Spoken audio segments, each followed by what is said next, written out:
Hello everyone, Seaweed here from the YouTube channel Sharking with Seaweed, and a lot of you guys have asked me, man, you have these giant reels and these giant rods. We would love a little tutorial on your rod room. So we have a rod room here in Miami Springs, Florida, and one in the Florida Keys. So I'm gonna show you our Miami Springs, Florida rod room, and I'll walk you through some of the fish I've caught on it, some of the people that have wrapped these rods, some of the battles they've been through, and kind of what a rod room should look like. We actually emptied the rod room so it could be easier to explain everything and show you the details of all of our tackle, rods, and reels. Follow me. So number one, here you have a 130 accurate, and this is a custom rod. Look at that beautiful, for a while I was stuck on that blue and black AFCO roller guides. Oh, these need some WD-40 actually. AFCO roller guides, AFCO roller tip. This rod actually looked completely different. It was an old gator glass that I had rewrapped by none other than Timmy T. Timmy T from Palm Beach, one of the best rod wrapping masters that I know. Very, very good. Timmy T, he used to shark fish with us, but he got a little busy on us. But he wrapped me this rod. Here is another rod wrapped by Timmy T. This was actually an old Harnell that back then I didn't realize how much more valuable it would have been to keep it in an original Harnell. So I had it stripped and rewrapped. And this one is also wrapped by Timmy T. This is when my wife was getting into shark fishing with me. And I actually had her name put on it. There you see the Timmy T's sloppy writing on this one. Anyway, Bustamante and Amami written on it. We went ahead and did it in gold and black to match with that white. This one's also wrapped by Timmy T, but she admitted she's not a fan of shark fishing, so no shark fishing for Mommy anymore. This next rod is probably my go-to right now for land-based shark fishing. Could also be used on the boat, but this is a rod wrapped by Sharkbound, Cris Licht.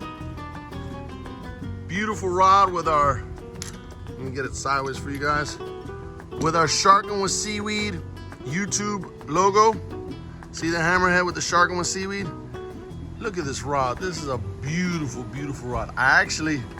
I'm not remembering the blank. I just have so many rods, but I'm sure he'll comment and I'll get it in the description. With another 130 accurate. On these 130s, we go 200-pound test monofilament top shot, diamond mamoy, or bullbuster with 200-pound braid on the bottom. So that's my go-to shark rod. Now we're jumping into some of our older 130s. This is a Finor Santiago 130 that Captain Jax himself lured me into buying because he got a package deal with Zebco, who actually bought Finor. And we all, I think it was like, we were all in the South Florida Shark Club. I think it was like 8 of us that ended up buying 130s from them. They ended up having a few handle issues, but all in all, I've caught a lot of big sharks on this. Pretty happy with it. The rod is a Miami Hurricanes rod wrapped by Arturo Garcia out of Texas.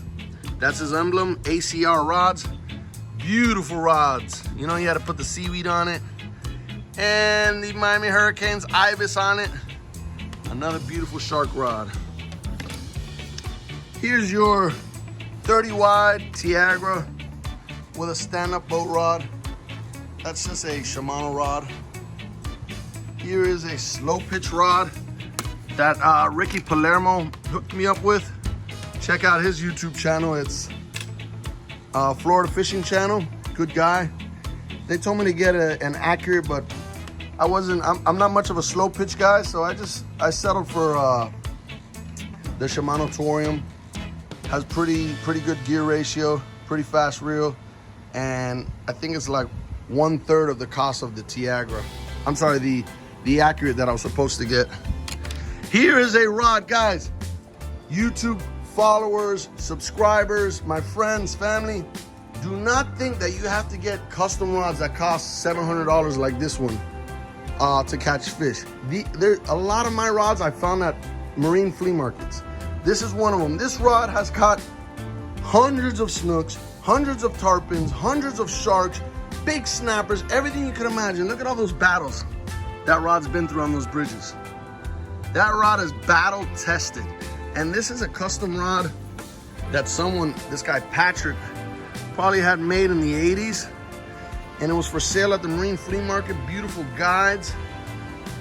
I bought this rod for $50, guys, at the marine flea market. I think that just this component alone is 50 bucks.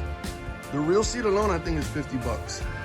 These are these newer rods that Captain Jax has at his shop. They are Speed Sticks by Luz. Speed Stick by Luz, and this is a Saltese. This reel is for when the mullet run pops off in a few days. It is locked, so no salt water could go in. You could take a dive, go swimming with it. You know how we like to go waist deep and get hit by those waves in September, October, casting out mullets? That's the reel you want. If not, you're gonna get really bad saltwater corrosion. Here is a rod. Here we have another rod builder. This was by a friend of mine, Kevin. Kevin wrapped me this rod with the Sharking with Seaweed emblem on it. And this is my favorite spinner on the boat. This is what I use on the boat, a Saragossa 40-pound test braid. Put some 40-pound fluorocarbon top shot on it with a double uni knot. And it still has my mutton rig on it, like you've seen in other videos. 2 split shots and a big gun J hook, 7.0 J hook.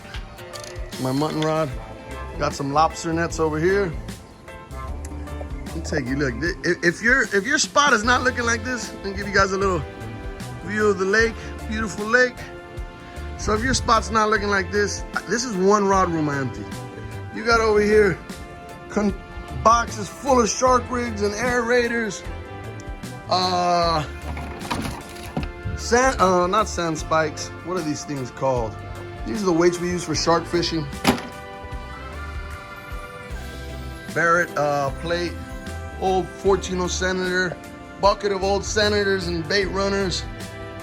And now the rods. Oh, this is a piece of art I made for my wife. But here are the other rods. Here we go. Look at that. Brrr, brrr, ready for war. Look. Brrr. Look at all those rods. Do you think I have a problem? I think I'm sick. I think I have a problem. But hey, it's better than gambling. It's better than an alcohol and gambling problem.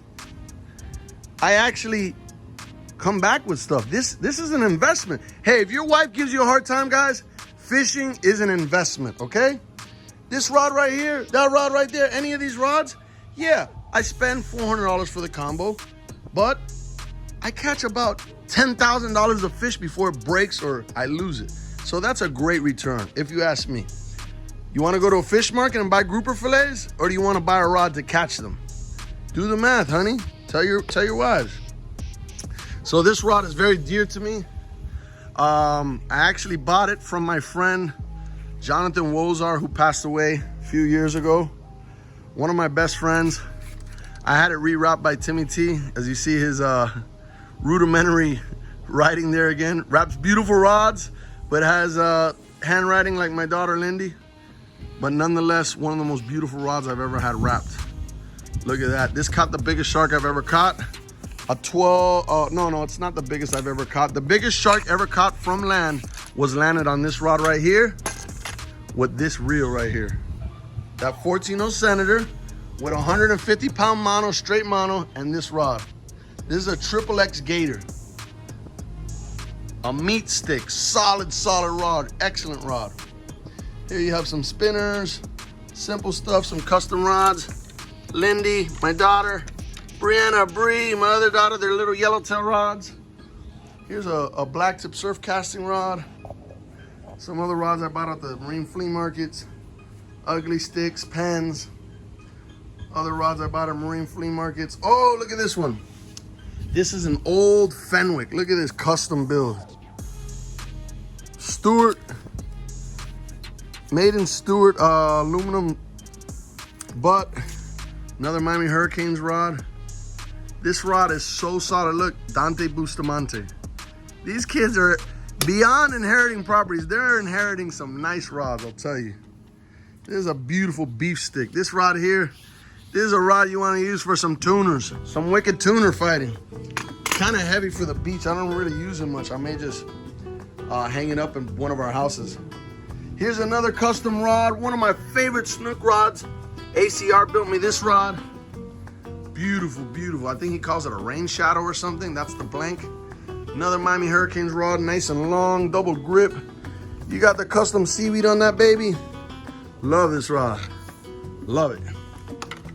Another simple ugly stick. These rods, this black rod, I used to have two of them. This rod belongs to another friend of mine who was actually deported, my brother. They deported him for some foolishness. His name is Romano. You guys remember him, Romano Joldis? He got deported right when he was getting into shark fishing. And this is his Fortino and custom rod made by Chaos. Back in the days, this rod was 150 bucks. In the mid 2000s, 150 bucks to wrap a custom rod by Chaos. Now it's probably like 500 bucks. Long butt for the bridge. Oh, another triple X gator. Another triple X gator. This is the ones you guys see me fighting those big hammers on the bridges with. That's this one. Huge meat stick. This thing barely even bends.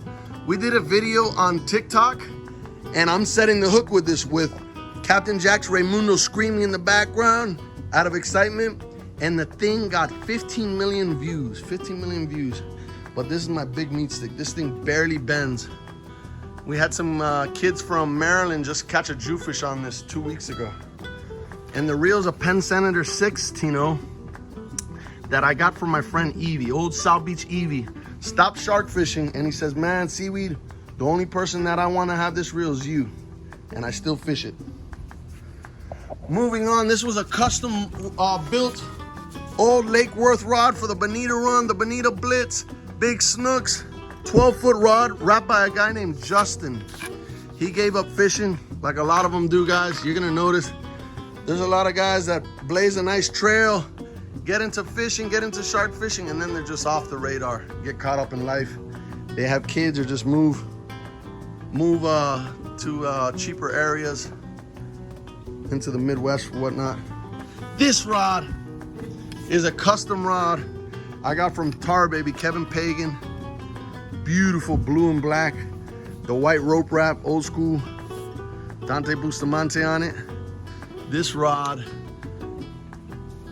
was wrapped by Timmy T. Let's see what else custom we got here. These are all flea market rods, You could see in the mix here. This was an Arturo rod, but we fish hard. This rod got snapped by a big fish on the bridge. I whipped the yellow bucktail and hooked the fish. Probably too big to tangle with.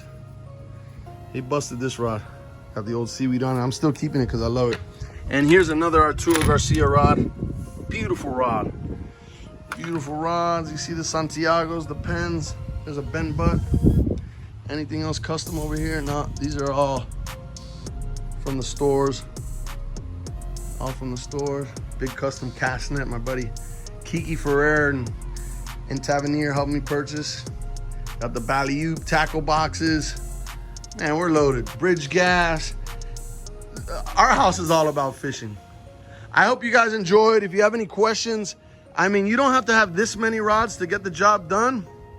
But when you're switching from bridge to boat to beach to pier to inlet to freshwater to heavy duty Bahamas, grouper, snapper, man, good luck not having at least 12 rods, 12 outfits. That's all for today. This is another episode of Sharking with Seaweed.